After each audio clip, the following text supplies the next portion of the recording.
My jam, though. That was my jam back in the day. That was my jam. Let that roll. What year was this? Welcome to the Demand Better podcast, your one-stop shop for navigating the health and fitness and wellness maze. We are proudly sponsored by Fit Care Physiotherapy and Wellness, where the focus is to focus on your fitness to keep you out of the healthcare space. I am your co-host, Corona, coming to you from the Concrete Jungle. I'm joined by my esteemed co-host, Dr. Bo Babenko, who's in Erie, Colorado. What's up, Bo? What up? How's the weather in Colorado? How's the family? Still snowing. We're recording this March 27th, and we had a big dump of snow the other day, and family's good. Everyone's good. You just got back. I think it's our first recording since you just had a fantastic trip. Tell us about your trip. Oh, we went to Antigua, man. Antigua. It was a beautiful, beautiful island. The pictures were incredible. Dude, it was a memorable trip. We'll sit down offline. I'll tell you about everything. But it was, if you get a chance to go to Antigua, go to Antigua. It's beautiful. The people are very, very nice. So we had a great time. Awesome. I want to jump in, talk about a promo I'm doing. If anybody orders a 4-pack of these, drinklmnt.com at my website, at my affiliate link, FitCare, then they get a free session with me. They just need to show me a receipt. They could do it virtually. They could do it in person. They just need to send me a receipt that it was their first time ordering. I can confirm that on my end, and then they get a free session with me, either virtually, screening, movement screening, in person, bodywork, needles, movement, fitness, all the things. So these guys, he's giving stuff away. These guys, they partner with me to get some stuff going, and financially it works out. So let's get things going. You get your electrolytes. I'm happy to do more promos about that. But we're here about buzzwords. Electrolytes is not one of those buzzwords. Yeah, today we're tackling buzzwords that you hear every day in the fitness industry. So buckle up, because we're gonna hit a good amount of them, and we want you to kind of really sink your teeth into what you're being told. So let's get the ball rolling, my friend. How about we start off with the word core? Core.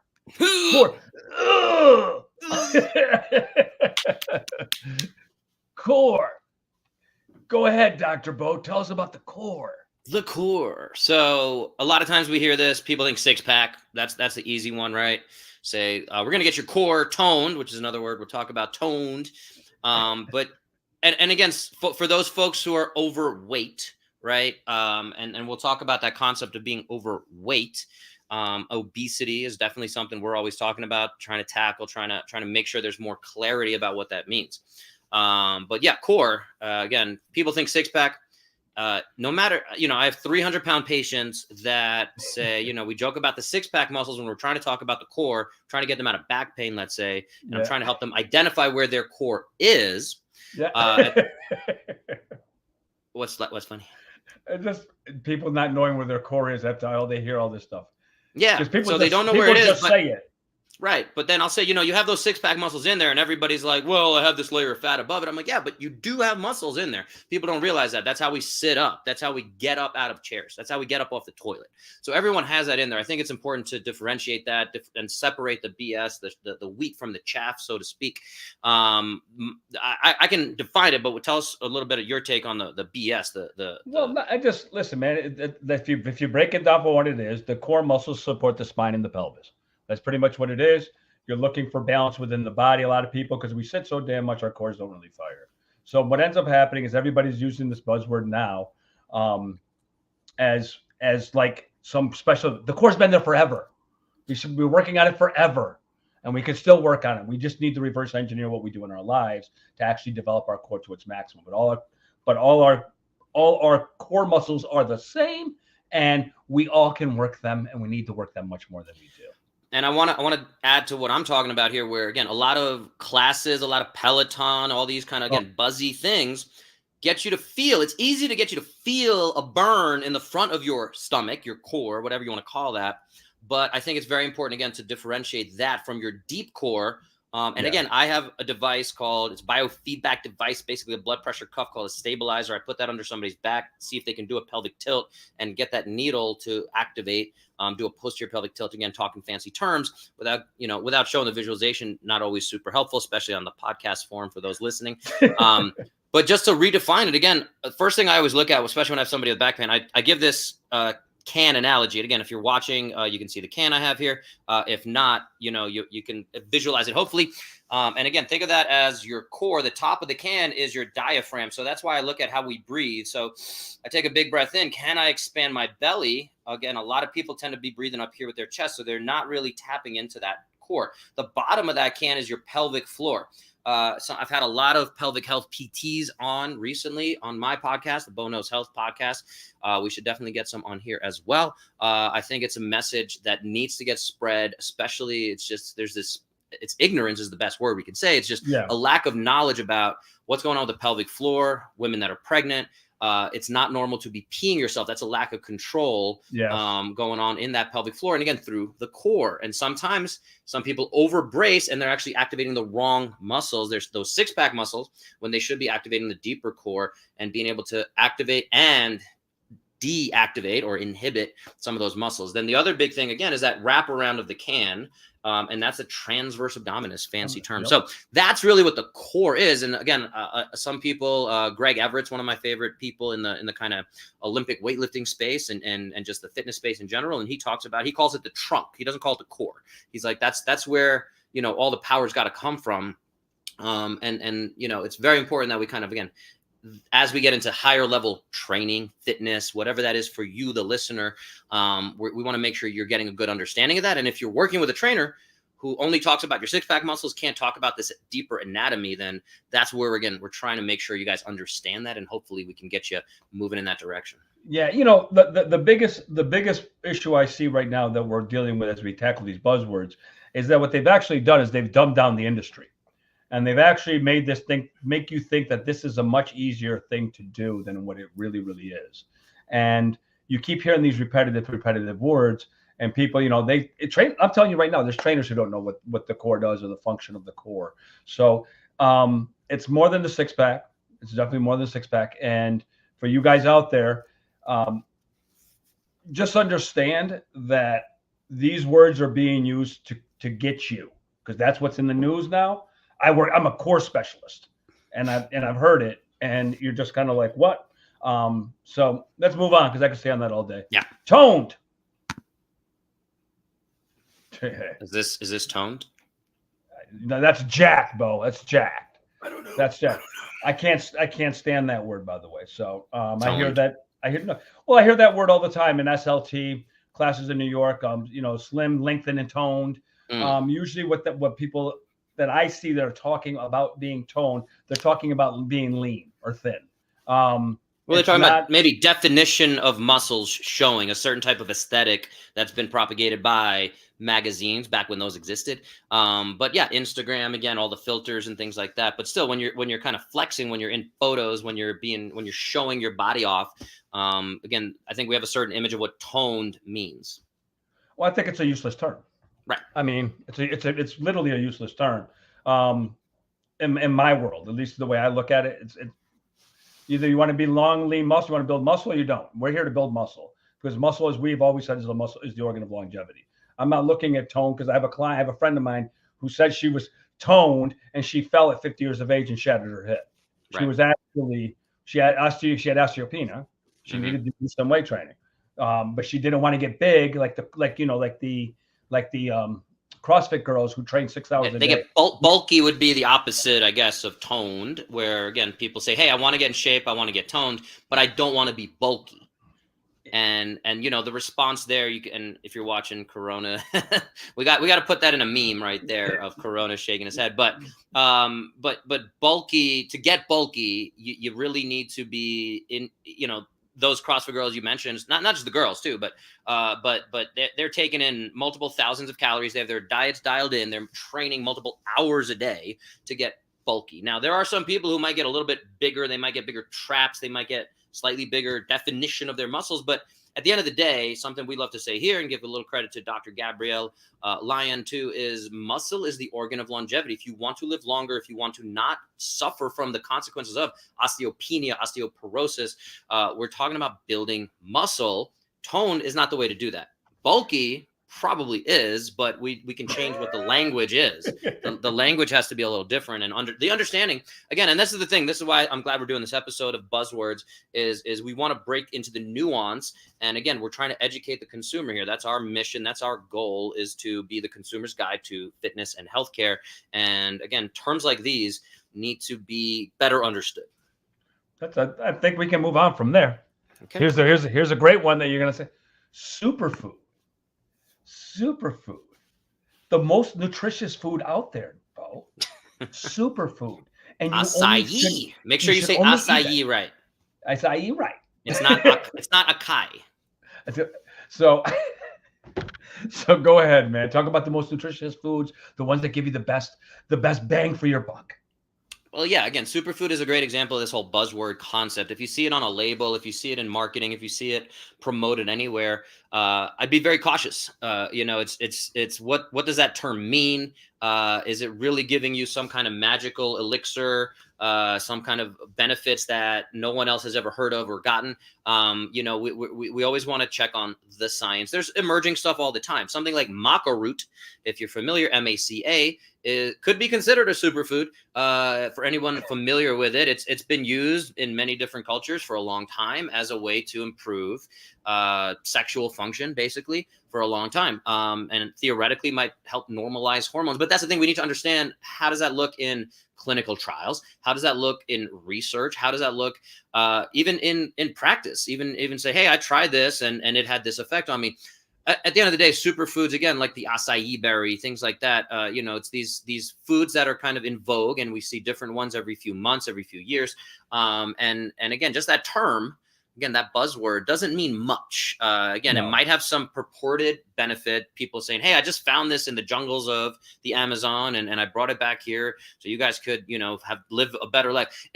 With a lot of this stuff too, and just taking a big step back and talking globally, when somebody makes a great claim, right? And I forget the exact quote, but for the greater of the claim of this acai berry is going to reduce your blood pressure or control your blood pressure without having to take medication, whatever the claim is, we need more than ever to have better evidence to support that, before we dive into that. So that's the thing, the big claims like a superfood, if it was just a great thing, every doctor would recommend it. We all know what is the thing. Yeah. We know we need to eat broccoli and cauliflower and carrots and have fiber and have berries. Like, those are the foods that we should call superfoods. But, we're always looking for that magic pill.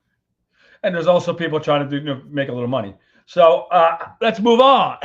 Let's go on to, since we're dealing with superfoods, let's talk about detox, or the cleansing of the body. What about that? Cleansing of the body. Cleansing of the body. So yeah, the simple response here becomes, our liver does that. If you have true liver pathology and your liver is failing, that's something we should be talking about and looking at.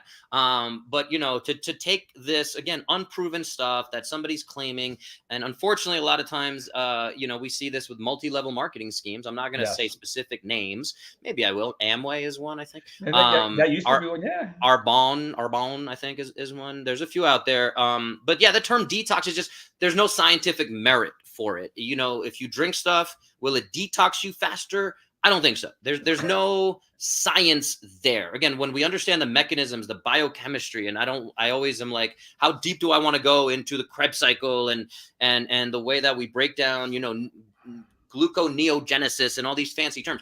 How deep do we want to go into that? I don't think we need to go there. I just think we need to go into the fact that detox is, again, a junk term, a buzzword term that, if you're drinking a green juice, great, drink a green juice, get some more vegetables, get some more fruit in your diet. But that's the thing. These are the natural ways our body should work. If you improve your overall health and fitness, that's what we're aiming for. So again, detox is just one of those words that, again, if you see it, I'd say avoid that thing because, again, you mentioned, we talked about the last one, superfood. Somebody's trying to kind of trick you, manipulate you into their cell and you getting to buy the thing that, but yeah, detox doesn't mean very much. Buzzword, fitness buzzword. One of my favorites, Bo. One of my favorites. The Fitfluencer. The guy who knows it all on Instagram. who's Mm-hmm. 25 years old, jacked, and he's going to tell you how to get rid of back pain, as Chris told us in our last episode, using ankle weights. And Right. he had thousands of followers too. Oh, So we're talking hundreds of thousands, I believe. hundreds of thousands of followers he had. All I'm going to say really about this, because it annoys me to all end. Um, Look, man, there's a lot of people making a lot of claims that you know nothing about most of these fit influencers. You don't know if they even do train. We did an episode on people, the crazy claims you hear in fitness. Look, a fit influencer is somebody who has a lot of people following him, who probably looks good, is probably young, and is selling something. That's my definition of a fit influencer right there. Yeah. Nothing more, nothing less. They're selling you something. They have a lot of people following them. Why those people are following them, I don't know. But there are certain people in the fitness field who are fit influencers, which you and I would know. And there's certain people in the field that are posing and trying to make money. When you get to these buzzwords and the background and all of it is really the profit motive piece, the ROI on what they are doing. Your take, Bo. Yeah, a couple things to look out for. The more skin people are showing, unfortunately, they're trying to show their toned bodies, if you want to call it that. But yeah, the more of that they're showing, the more flash that's going on, the less substance there is. Two of my favorite people that I've enjoyed some of their recent content, Dr. Mike Israetel, who's based there in New York City with you, Renaissance Periodization. Again, just super high level education, can speak to the biochemistry super high level, and Dr. Lane Norton as well, super duper high level, just incredibly worth listening to. So I'm direct you guys to those. We're always trying to celebrate those people who can kind of call out the BS. Dr. Lane Norton especially has been really, I would say, on a tear, calling people out recently. So something to look out for. Again, that flash, the skin. And by the way, these two guys are in very good shape. Dr. Lane Norton, I forget his exact stats. I've been watching and listening to a lot of his stuff, but I believe he squatted in a couple hundred pounds. I forget the exact numbers, but he's competed in a few of these different high level competitions. But again, since his passion in getting bullied as a kid, his story is great. So when you can really dig into these folks and listen to them, what is their pedigree? What is their education? Who are they working with? If they're just getting some people, even celebrity trainers, that's another one that kind of goes in here. Just because, you help Jake Gyllenhaal get in shape and not to call anyone specific out.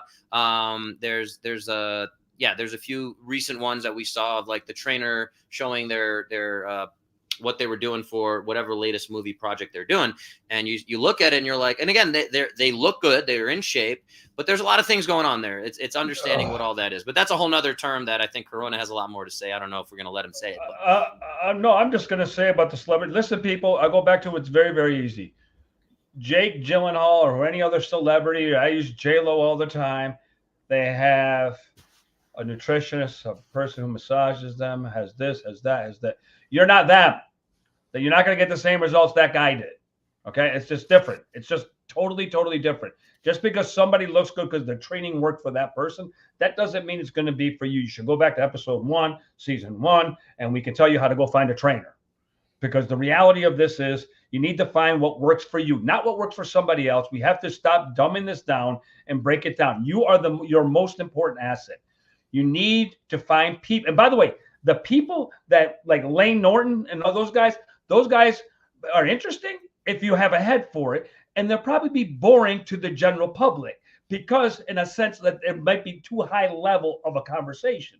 So when you kind of those people are the people that you should be following. They're giving you quality information, not the 25-year-old in the gym showing his abs. That's not the same guy.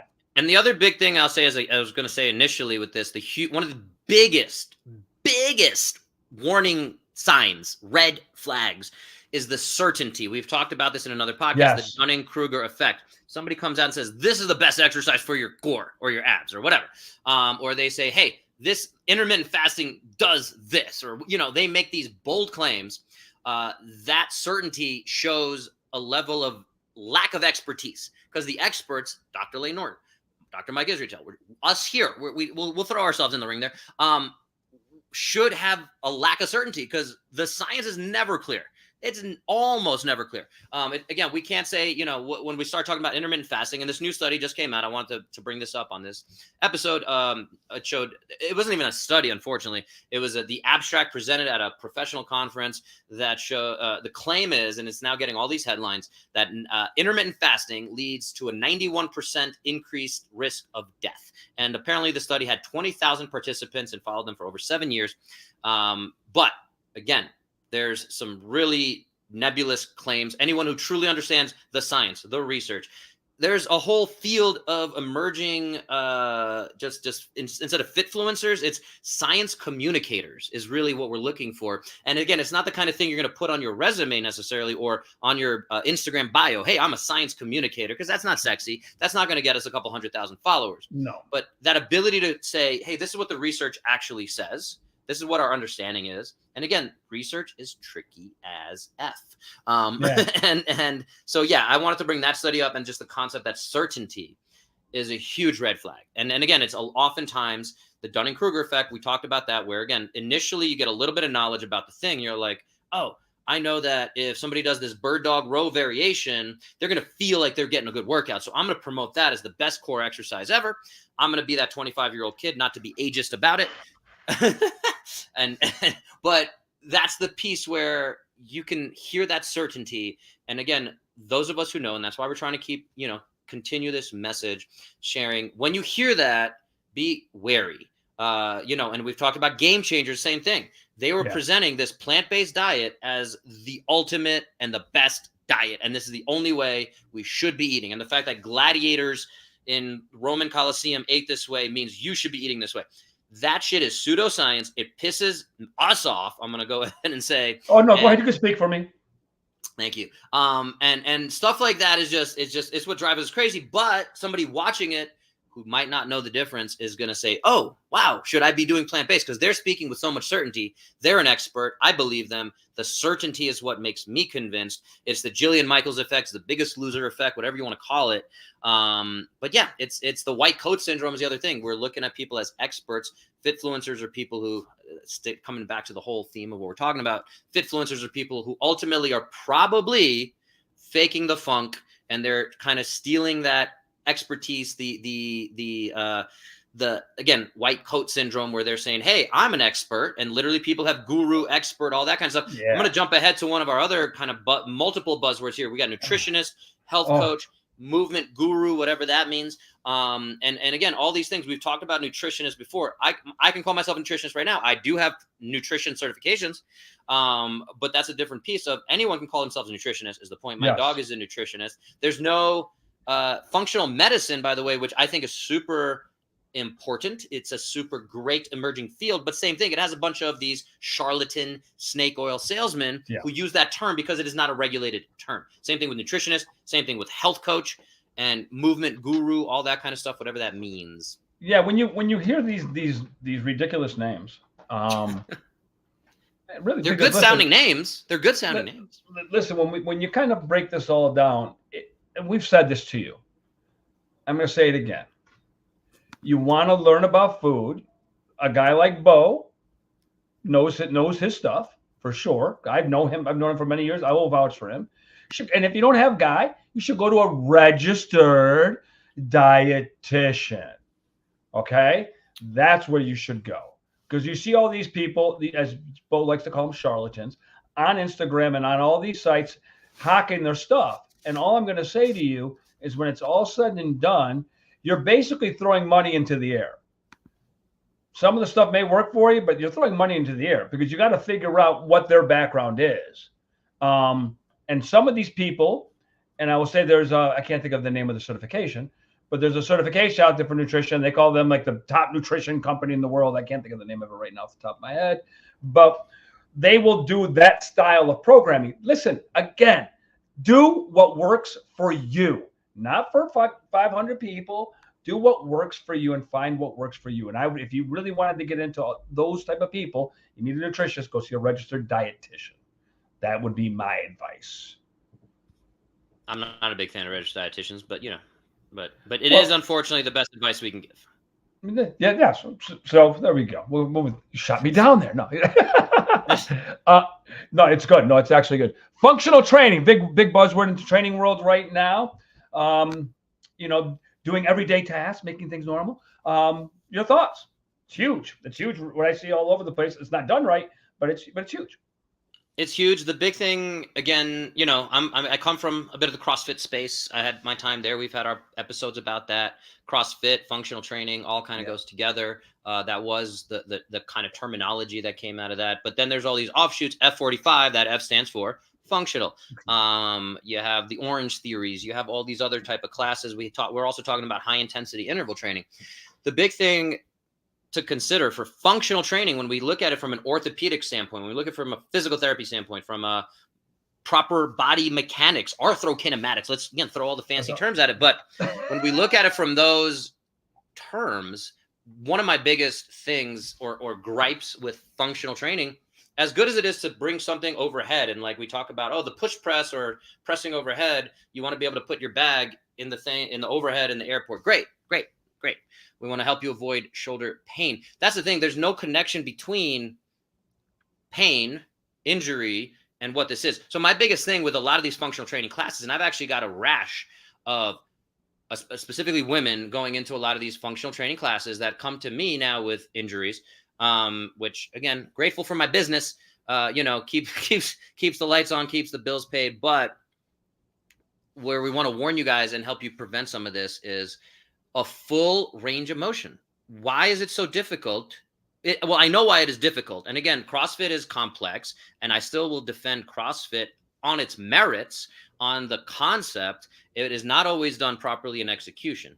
But the actual basis of F45 or Orange Theory is, let's take that concept. CrossFit seems to be doing really good and popular. And let's take that and then just take out the barbells and the gymnastic stuff and the more complicated stuff that requires actual coaching and teaching. That's the part where I will continue to defend that part of CrossFit. Again, it's done wrong all the time. It's very complicated. It's nuanced, kind of like we're doing here. It takes time. But again, when we say, hey, we're just going to dumb it down for you and make it easier. The problem is, again, when you're not squatting below 90 degrees, when there's no assessment. And again, Stretch Lab has an assessment where they put you in front of a video screen. I don't know if you've seen this, Corona, but I did a Stretch Lab session recently. I don't want to throw these guys under the bus. There's all these stretch studios. So they put you in front of the thing. You might do a squat with your arms overhead, and they have these little data points. They do like a 3D kind of screen assessment, and they say, hey, you get a score of whatever, 52%, because we can see your hips a little tighter. You have a little bit of shift. I like the concept. I'm doing that as well, but I'm actually able to put that together and say, okay, how does that actually correlate to your hip pain or your back pain or your knee pain? So anyway, functional training, my biggest gripe is it's a lack of full range of motion.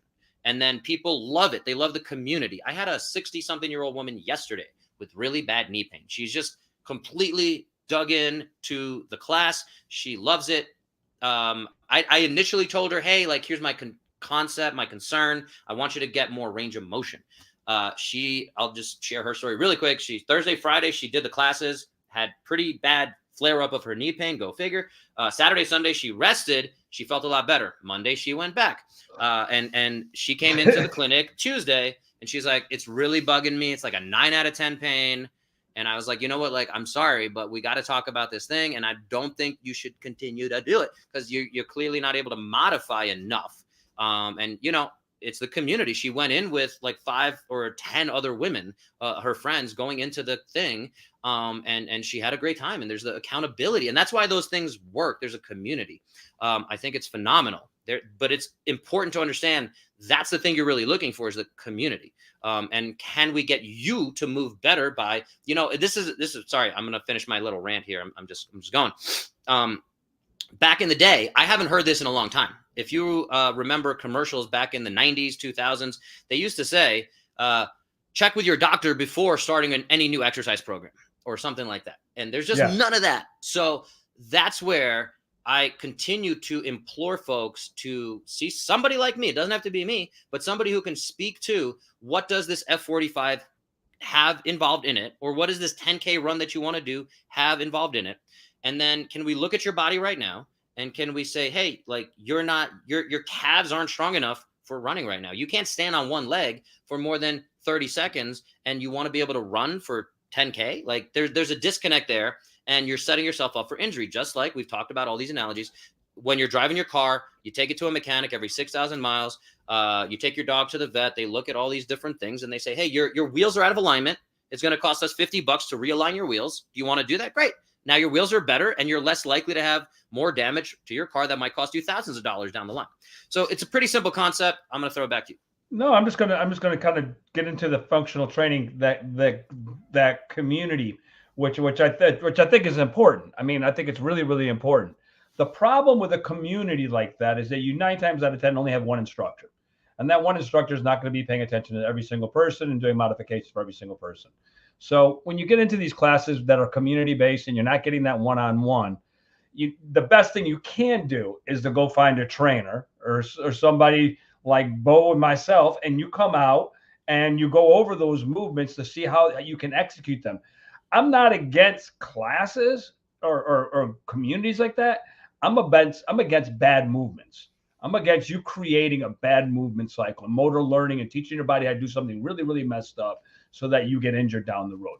That's what I'm against. If you want to do the class and you have the ability to do the class, I'm all for it. But we're not trying to shoot down the class.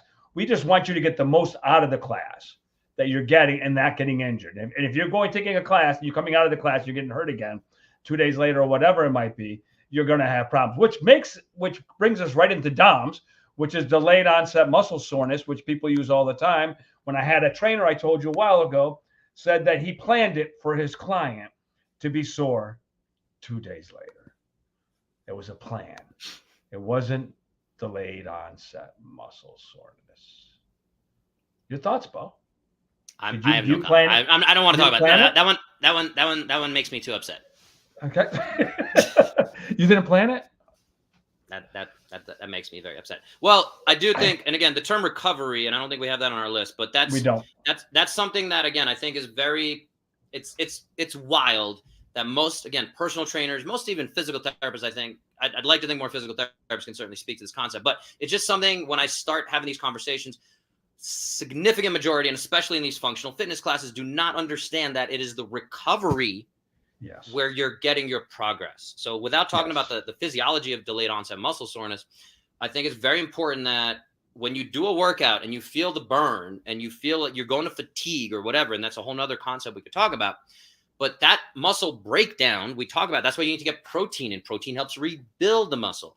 But you're breaking down muscles to get stronger. The other fancy term is SAID, said specific adaptations to impose demands. So yeah, again, if we asked you to run a marathon every single day, you're going to do your best. You might break down, you might get injured, but some people are going to adapt to that because we're imposing that demand on you. Whatever that demand is, if you're just doing lat pull downs and you're doing it with 50 pounds, okay. And that might feel pretty hard today. But again, if you keep doing that, you're going to get really good and efficient at that. Just like the elliptical. Again, for some people, being on there for 20 minutes might be pretty hard. But again, within a week, within a month, within a year, it's going to be super easy. So our bodies can adapt to that. But the recovery piece, and again, that recovery is a huge buzzword. Will these ice plunges help your recovery? No. Will the saunas help your recovery? There's all sorts of other things that are going on. Sauna, by the way, is a lot of research we can go into. To the extent where I'm still trying to figure out how to get one into my house. I'm looking at the projects, looking at the wiring and the electricity and all that good stuff. It's probably going to be a $5,000 project, but I believe in sauna that much. In terms of recovery, in terms of the benefits for my long-term health, the science is strong enough that I'm going to invest $5,000 of my own money to put it in my house. That's how much I believe in that recovery. But yes, recovery is one of those concepts where, again, if we understand what delayed onset muscle soreness is, that is how we break down muscle, we rebuild it. Sleep is important. All these things are important to recovery. Yeah, but on Instagram, they're selling these ice plunges. You can get one. Forget it. The next word we're going to use is cardio. We got one more after this one, Dr. Bo. Cardio. I got to get more cardio in, Bo. What you think?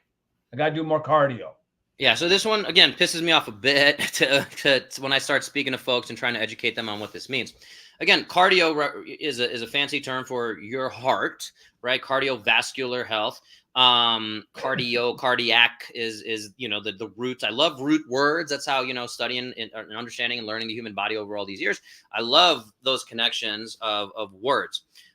Cardio, though, becomes, we think of it as this, the standard is long, slow distance, right? So I'm going to go for a run for an hour. That is cardio.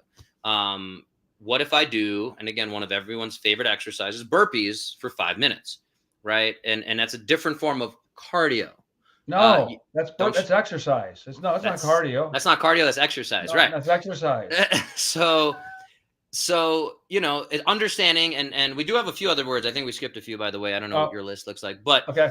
But cardio, again, to me, is understanding if, again, we talk about fat burning zones. That's one of the other terms I think we skipped over. We did skip over. Yes, we skipped over that. We'll come back to that. So let's jump to that fat burning zone again. Is and that says it on the treadmill because it's real. It's and there is a point where your body is burning carbohydrates as the primary fuel and is burning glucose and then is burning fat. Again, I have this conversation oftentimes where I say, hey, if you have extra weight, you're overweight or you're over fat, you have fat stored on your body.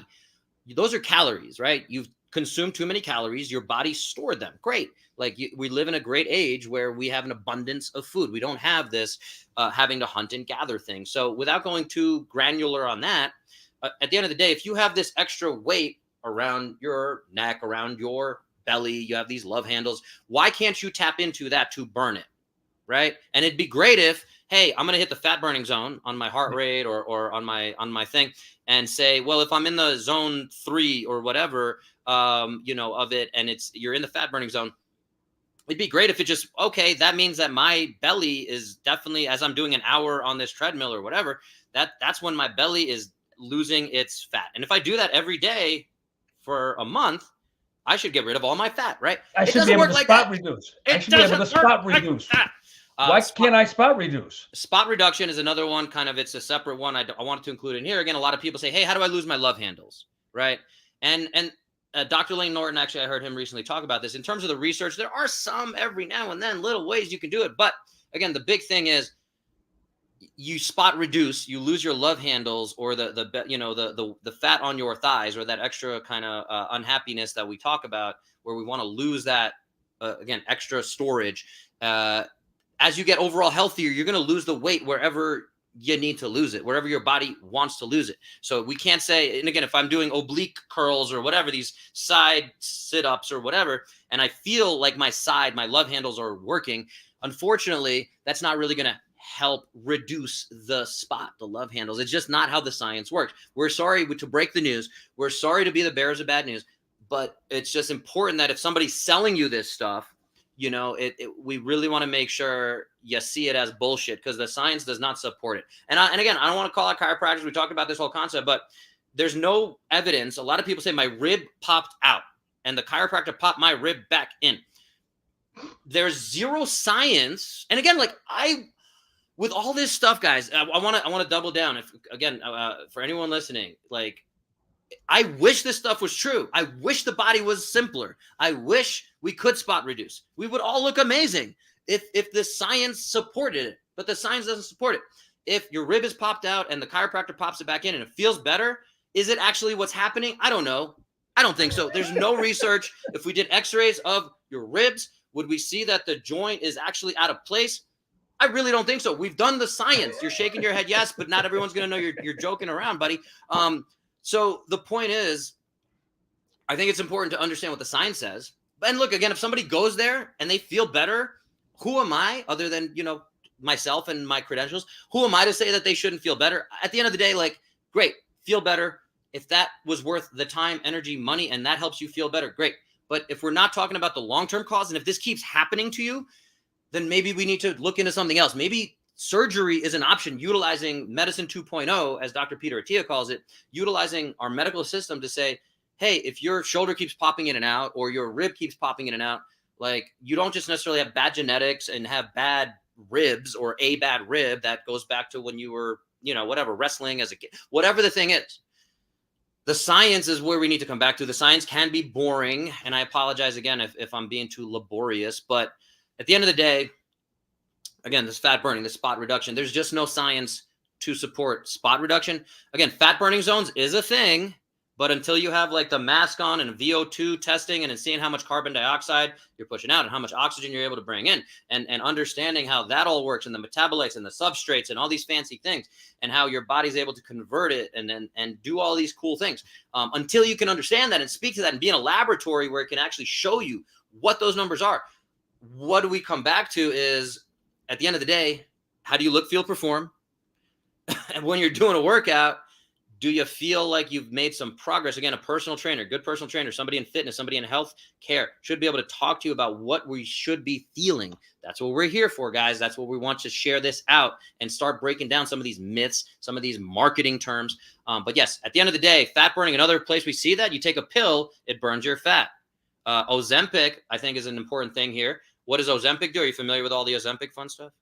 I haven't really gotten into that. I'm not a big fan of it, the whole concept of it. Well, so basically, I mean, what it looks like from a grand 10,000 foot view is you take a pill and it helps you lose weight. It helps you lose 50 pounds, 100 pounds. Great.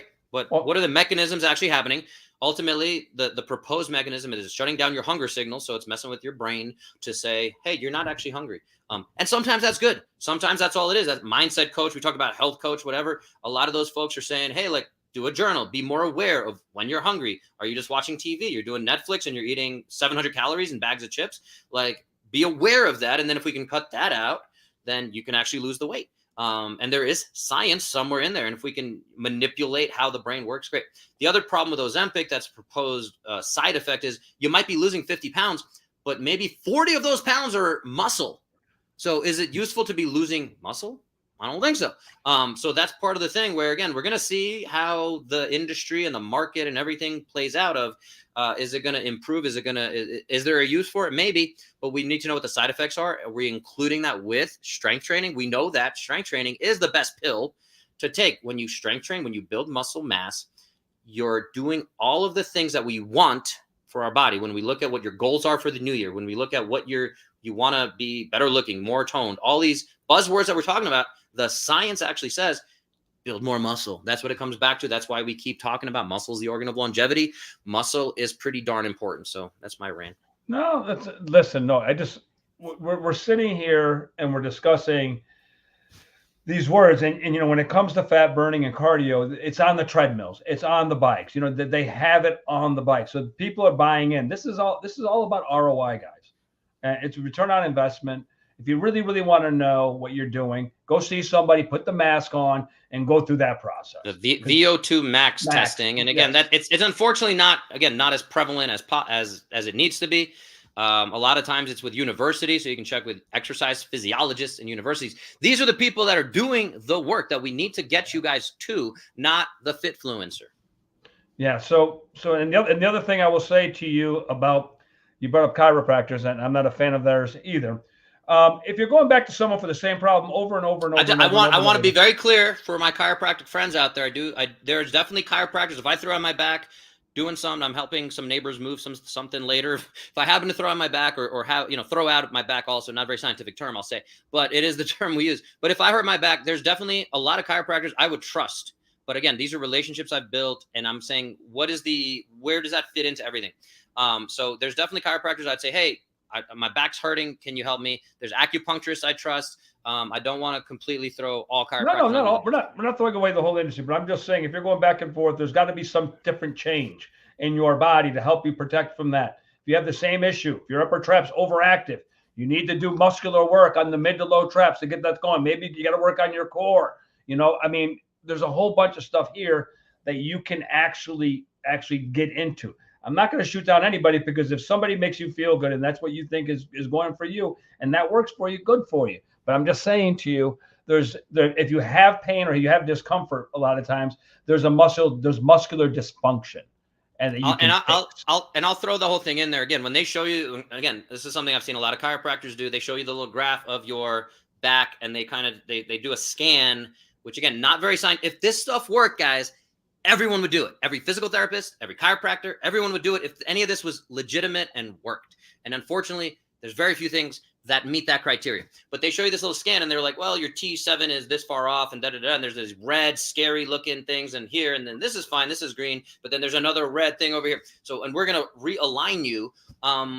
Again, even if you get on the table, they do the thing, there's almost no science, again, of what's happening there. And then you might feel good getting off the table. That's the dangerous part about what you just said, is there might feel good getting off the table. But by the time you're home, by the time, you go to sleep, you wake up the next day, if you're not putting some other piece to that equation, again, Yes. Physical therapists, we've done the research on, we can do a lumbar manipulation, chiropractic adjustment. People are always like, you can do chiropractic stuff. I'm like, it's not really chiropractic stuff. Again, it's what's in the name, what's in the term. But it's we call it a grade 5 high velocity, low amplitude thrust, which again, not sexy. It's not selling as much as a chiropractic crack, as much as an adjustment, as much as a pop, whatever you want to call it.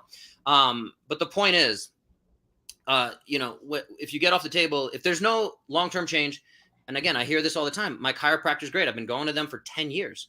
And I'm like, okay, like, and again, that's the tricky thing, right? It's like, if you take Tylenol every time your back hurts, great. Like, that Tylenol helps you feel better in the moment, but you're never doing anything to address the root cause. And not everyone wants to address the root cause. I get it. It can be hard. It can take some time. It can take some upfront costs. My argument is, when we look at these things, if you pay me $10,000, which might sound like a lot of money, if you pay me $10,000 over the next 6 months, I bet you're never going to have back pain, as close as to guaranteed as possible. Like, that's a pretty good proposition. You ask people all the time, like, how much would you pay to never be in that 9 out of 10 emergency room back pain again? People are willing to pay pretty good amounts of money. I see chiropractors again selling this stuff often. They're selling $6,000. I've seen this way too many times. $6,000, 6-month decompression package. You go in 3 times a week. You go in for 10 minutes. They put you on the table. Yeah, do your wusa. They put you on the table and they decompress you, and you do that over 6 months. Maybe this works for somebody. The research has never shown that. In fact, in physical therapy research, that decompression, we used to have those tables in a lot of physical therapy clinics. We got rid of those a long time ago because the research just did not support it. People were not getting the outcomes, the results that they wanted. Unfortunately, we still see this in chiropractic practice. Not to make this just throw chiropractors on the bus. Like I said, I want to make sure it's clear. This is a confusing topic. There's a lot going on there, and there's plenty of chiropractors that, again, I would trust my body to. I refer to chiropractors from time to time when I'm not able to help someone, when I don't know a physical therapist who's in the area, or there's sometimes where the chiropractor is just a better clinician overall than the physical therapist that might be in the area. And again, that person's having a back spasm, and I say, hey, I know this guy. I've worked with him. I trust him. He's going to make you feel better, and then we can have further conversations past that. But anyway. No, but just to kind of wrap that up, please do your research. Just do your research, because if you're coming back with this, go ahead. What you gonna say? I'm that term, that concept, right? We saw it during COVID. Like, I'm gonna go do my own research. Unfortunately, again, what does that mean? Oh, I think it's the right. Unfortunately, it's the tricky part, right? Where we're at. It's the right concept. I don't want to call you out and say you're wrong, Corona, because it's the right concept. But like, a lot of people say, oh, the vaccine for COVID, like, I'm going to go do my own research. What does that mean? Are you going down Facebook rabbit holes? Are you listening to uncles who conspiracy theories, like whatever? Obviously, again, when it comes to health, again, the science is not clear. So do your own research. You might go and find somebody who's very certain that this superfood that doing this type of cardio is the answer, and they're convinced. And they're telling it to you, and they're going to sell it to you, and they're selling you this program for whatever, $1,000, whatever. And do your own research is tricky. And that's the thing. Most of us don't know how to synthesize research.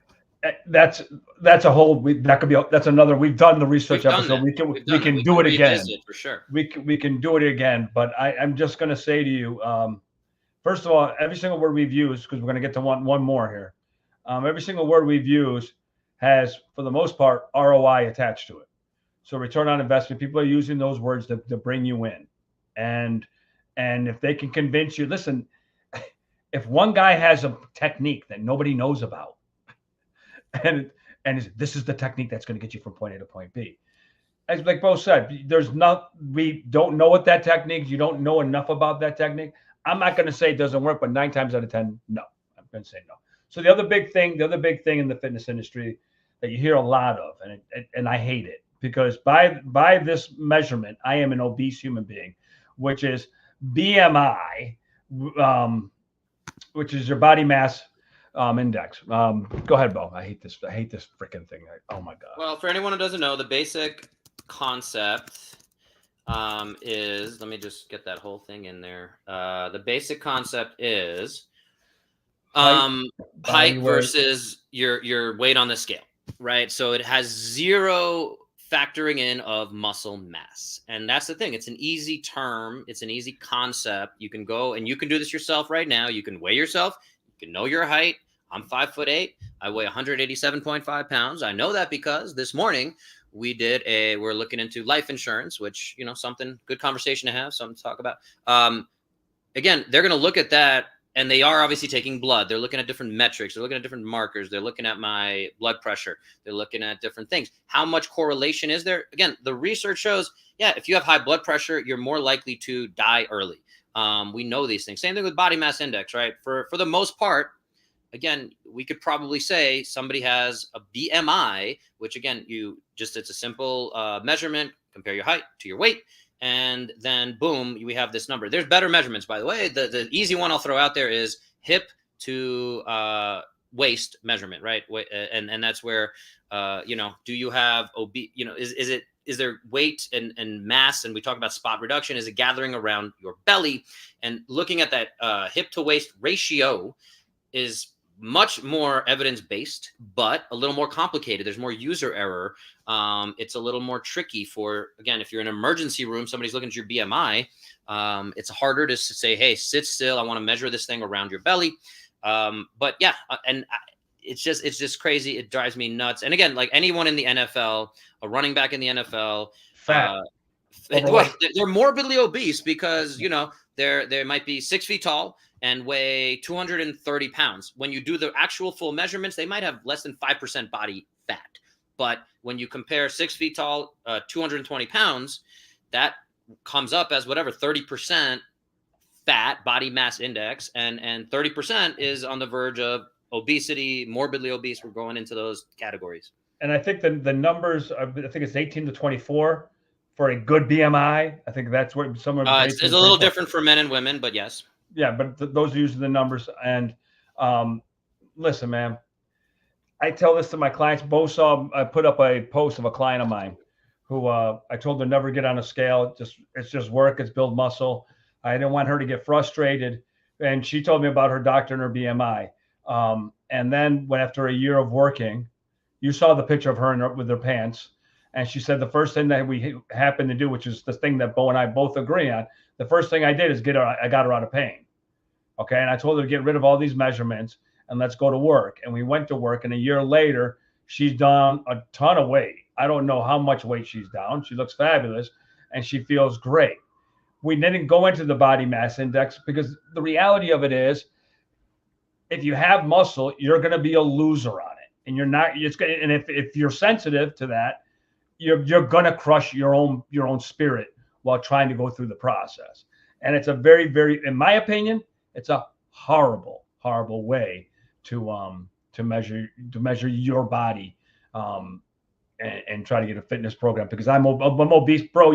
Bo, you're obese, aren't you? Oh yeah, way obese. Yeah, so Bo's obese too.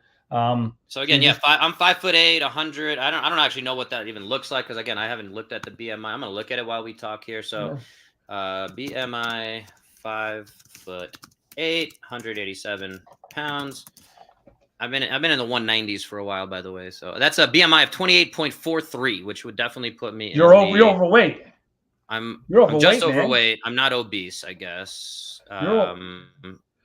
Here's the definitions. Yeah, 25 to 30 is overweight. 30 to 35% would be moderately obese. Sorry, more than 40%, I believe, becomes morbidly obese. Yeah, I'm 27.41. Oh, you're winning. You're 1%, less than 1% leaner than me. But we're both in the same thing category. But it's ridiculous. It's absolutely ridiculous. So put a bow on it, Bo.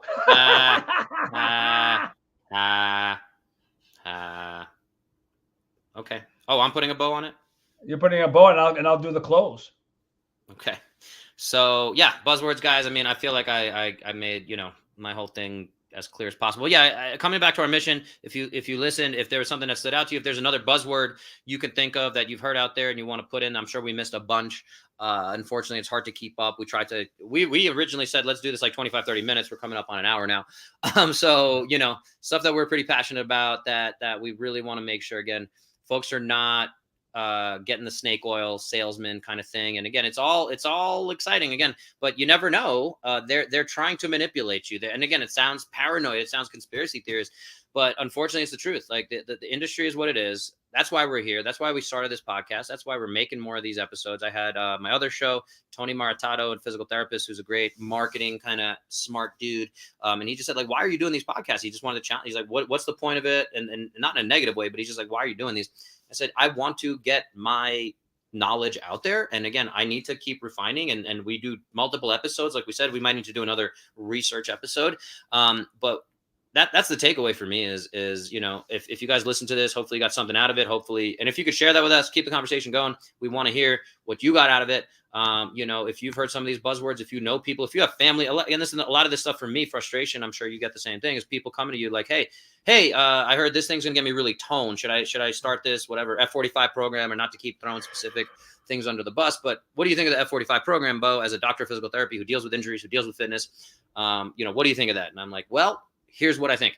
And the same thing with yoga. I had a guy in my physical therapy clinic, 60-year-old guy, has been in construction his whole life, has back pain, says, what do you think of yoga? And I say, again, like, what does that mean? I wish everyone's looking for that simple answer. Like if yoga was the thing, your orthopedic surgeon, when you went to your primary care doctor, your orthopedic surgeon, you're like, hey, been having this back pain. It's really limiting. It goes up to an 8 out of 10. Like I can't sleep. I can't work. And he's like, go get some yoga. Like if that was the answer, great. I wish it freaking was. I wish physical therapy was all the same and just like, hey, 6 weeks of physical therapy will fix you. I wish that worked. I do think, as somebody in the field, in the industry, physical therapy is probably one of the best things you can do. But not all physical therapists are created equal. Not all personal trainers are created equal. Not all nutritionists are created equal. All these buzzwords, we need to better understand it. You said do your research. Again, we just want to help people better understand what that means and be able to be more critical, thinking critical. Again, I'm confident. Unfortunately, this is never going to get nearly as many views as Joe Rogan. We can improve our, quality production, but until we start talking about buzzwords and more of this kind of, we didn't even mention intermittent fasting and keto, and we could put all that stuff in the titles, and that's going to get us a lot more clicks, a lot more views. I know that clickbait, and I think we've fought against that. Maybe we need to lean into that more to get more views. But again, that's where we're going to rely on you guys out there. If you can share this, spread it out. We really just want to get better information out there. If we need to be more concise, I know I'm always working on that, but it's a passion. It comes out, and it's like, we need to understand what this is, and so it's continuing to refine that message. So hopefully, again, this hour-long episode hopefully helps you guys the next time you're making any kind of purchasing decision when it comes to fitness and healthcare. Yeah, I just wanted to say one thing before I close this all out. Listen, people take more time in researching a refrigerator than they do in the people who are taking care of their bodies. So, you got to do what's best for you. What works for somebody else may not be what's best for you. And you need to find out what's best for you in the end.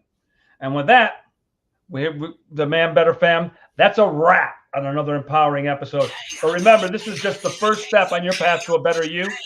We first want to thank you for taking time out of your busy day to join us. We're still growing, so leave a review, share the episode with your friends, and subscribe. So keep pushing forward, demanding better, and stay tuned for more inspiring guests, thought-provoking conversations, and uplifting episodes. We'll be back before you know it. And until then, demand better. And don't forget, I'm giving away free assessments with any purchase of the $120 4-pack Element, pronounced Element, spelled L-M-N-T, pronounced Element. So if you guys do that, your first-time purchaser of the $120 4-pack, 120 packs of electrolytes, do that. Show me the receipt. Free session. Boom. Do it. Free session. L-M-N-T. Demand better.